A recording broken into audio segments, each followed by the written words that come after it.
इत्तफाकन मैं हिंदू घर में पैदा हुई। इत्तफाकन मैं हिंदू घर में पैदा हुई। इत्तफाकन मैं बॉलीवुड में काम कर चुकी हूँ। और इत्तफाकन मैं बॉलीवुड में की फिल्मों में काम कर चुकी हूँ। आप एक मुसलमान को आतंकवादी बता सकते हो, लेकिन शायद एक हिंदू को आतंकवादी बताना थोड़ा ज्यादा हो जाएगा। आप एक मुसलमान को आतंकवादी बता सकते हो, लेकिन शायद एक Hindu x naval officer, teacher, professor mother की बेटी को आतंकवादी बताना थोड़ा ज्यादा हो जाएगा, कन्वीनियंट नहीं होगा। दोस्तों, कुणाल कामरा का मामला तो आप सभी को पता है, लेकिन अब एक और वीडियो वायरल हो रहा है। लेकिन ये कुणाल कामरा का नहीं है, जी हाँ, सौरभ भास्कर का है। जहां एक तरफ सरकार कुणाल कामरा पर शिकंजा कसने की तैयारी कर रही है, तो वहीं सौरभ भास्कर ने ऐसे वक्त में ऐसा बयान दिया है कि बवाल मच गया है। पहले आप ये वीडियो देखिए। आप एक मुसलमान को आतंकवादी बता सकते हो, लेकिन शायद एक Hindu x naval officer, teacher, professor mother की बेटी को आतंकवादी बताना थोड़ा ज़्यादा हो जाएगा, कन्वीनियंट नहीं होगा। आज़ाद घूम रही हूँ, यहाँ पे स्वतंत्र हूँ, अपनी ज़िंदगी जी रही हूँ, अपनी बच्चे की बर्थडे पार्टी मना रही हूँ, बढ़िया शादी करी, मैंने ढोल बजवाए, क्योंकि इत्तेफाकन मुझे एक प्रिविलेज मिल गया मेरी आइडेंटिटी का। और वो जो मेरा प्रिविलेज है, वो अब मेरी जिम्मेदारी है कि जिन लोगों को इत्तफाकन, जिनके नाम मुझसे अलग हैं, या जो मुसलमान नाम हैं, या जो दलित नाम हैं, या जो माइनॉरिटी के नाम हैं, और उनके ऊपर अगर जुल्म हो, तो मुझे जो चीज़ जो मेरी रक्षा कर रही है, मेरी जिम्मेदारी है कि मैं उस प्रिविलेज के दम पर अपनी आवाज़ उनके लिए उठाऊं। इस देश का हर नागरिक कुछ चंद माननीय न्यायाधीशों के ईमान पर हमारी जिंदगियां टिकी हुई हैं आज के वक्त में, क्योंकि हर दूसरा इंस्टीट्यूशन अपना काम नहीं कर रहा है। ऐसा लगता है कि हमारी न्याय व्यवस्था भूल गई है कि कितने सालों से ये लोग जेल में बिना बेल के, बिना ट्रायल शुरू हुए पड़े ही हुए हैं। तो मैं आज इस मंच के माध्यम से हमारी न्याय व्यवस्था को याद दिलाना चाहती हूँ कि 4 साल कितना लंबा वक्त होता है।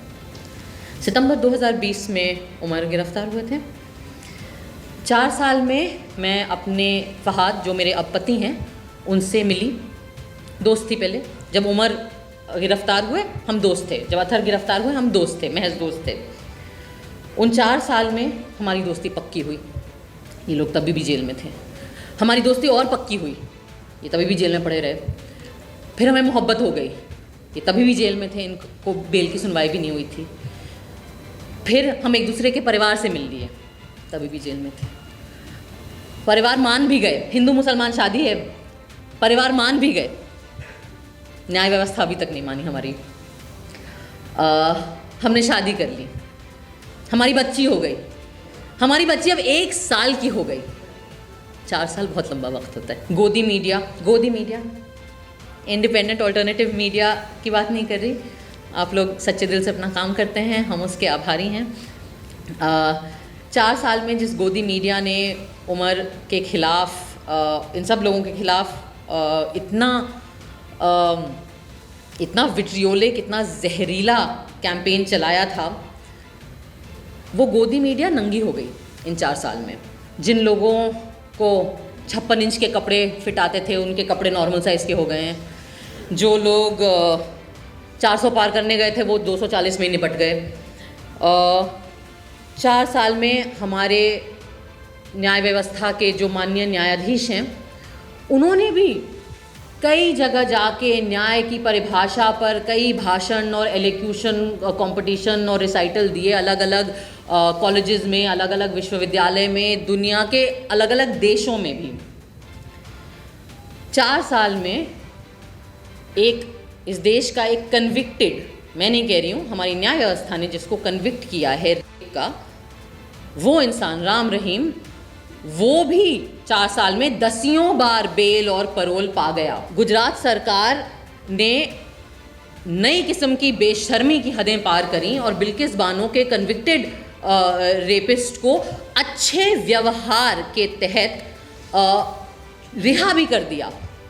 उस पे ज़्यादा चू भी ना हुई पहले तो, फिर जब आउटरीच बना सोशल मीडिया पे, इंडिपेंडेंट मीडिया में जो एक्टिविस्ट लोग हैं उनके तहत 4 साल में चलो गिर के सुप्रीम कोर्ट ने उस कन्विक्शन को, उस रिहाई को भी ओवरटर्न करने का टाइम आ गया। लेकिन 4 साल में हमारी न्याय व्यवस्था को इतना वक्त नहीं मिला कि जिन लोगों को, और ख़ास करके वो चुनिंदा लोग, मैं उस पर भी आना चाहूँगी कि जिन लोगों को झूठे इल्ज़ामात तहत, और जो सबको पता है क्योंकि वीडियो एविडेंस है, आज की डेट में अलग अलग मीडिया पे काफ़ी सारा एविडेंस है, झूठे इल्ज़ामात के तहत गिरफ्तार किया गया, उनके खिलाफ, कई लोगों के खिलाफ ट्रायल भी उन्होंने शुरू करने का वक्त उन्हें नहीं मिला। मैंने कहीं पढ़ा था कुछ महीने पहले, और बूनो ने भी मुझे बताया था कि उमर की एक डेट आने वाली थी बेल की, और उसके पहले ही जो न्यायाधीश थे जिन्होंने सुनना था वो केस, उन्होंने अपने आप को रेक्यूज़ कर लिया। तो पहले तो मुझे समझ नहीं आया कि रेक्यूज़ क्या होता है। मैंने ये वर्ड पहले सुना नहीं था, तो मैंने उसको गूगल किया, और तो उन्होंने ऐसे अपने आप को निकाल लिया उसमें से कि नहीं, मैं नहीं समझता कि मैं काबिल हूँ कि मैं ये केस सुन सकूँ। क्यों काबिल नहीं हुआ? बड़ी पढ़ाई लिखाई करी होगी आपने जज बनने के लिए, कई सालों से आप आई एम अज्यूमिंग हमारे ही टैक्स के पैसों की तनख्वाह आ रही होगी आपको, हमारे ही टैक्स के पैसों से जो घर बनते हैं सरकारी, उनमें आप रह रहे होगे, हमारे ही टैक्स के पैसों से जो पर्क्स आपको मिले हैं उन पे आपकी ज़िंदगी कंफर्टेबल है। तो आपको क्यों ये हक है अपने आप को रिक्यूज़ करने का अपनी जिम्मेदारियों से? क्या ये हिंदुस्तान के नागरिकों के साथ गद्दारी नहीं है? हो सकता है आपको लगे कि मैं बहुत भारी भरकम शब्द इस्तेमाल कर रही हूँ, लेकिन आपको नहीं लगता कि जिन लोगों को के हाथ में सत्ता दी गई है हमारे इस लोकतांत्रिक व्यवस्था के थ्रू, जिन्हें, तो आपको नहीं लगता कि उस सत्ता की जिम्मेदारी आप पर बनती है? आपको नहीं लगता कि जो प्रिविलेजेस आपको मिले हैं अपनी पोजीशन की वजह से कम बेसिकली आपको सिर्फ इतना कहा जा रहा है कि आप अपना काम करें, आप केस पढ़ें, आप अपनी बुक्स देखें, आप अपना कॉन्स्टिट्यूशन देखें, आप जो भी आईपीसी देखें और आप उसके ऊपर डिसाइड करें। इसका आपको वक्त नहीं मिल रहा है। कपिल सिब्बल साहब ने कहा कि मुझे 20 मिनट दे दीजिए, आपको 20 मिनट नहीं मिल रहे हैं। माननीय प्रधानमंत्री के साथ आपको गणेश पूजा करने का बहुत वक्त मिल गया था, पर अपना काम करने के लिए 20 मिनट नहीं मिलते हमारे न्यायाधीशों को। एक जस्टिस थे, शायद उनका नाम बोपन्ना जी था, उन्होंने कहा मुझे 2 मिनट लगेंगे उमर का केस में वर्डिक्ट सुनाने में। बड़ी अच्छी बात है, बड़ा आपने सीना ठोक के दावा कर दिया, तो 2 मिनट नहीं मिले आपको।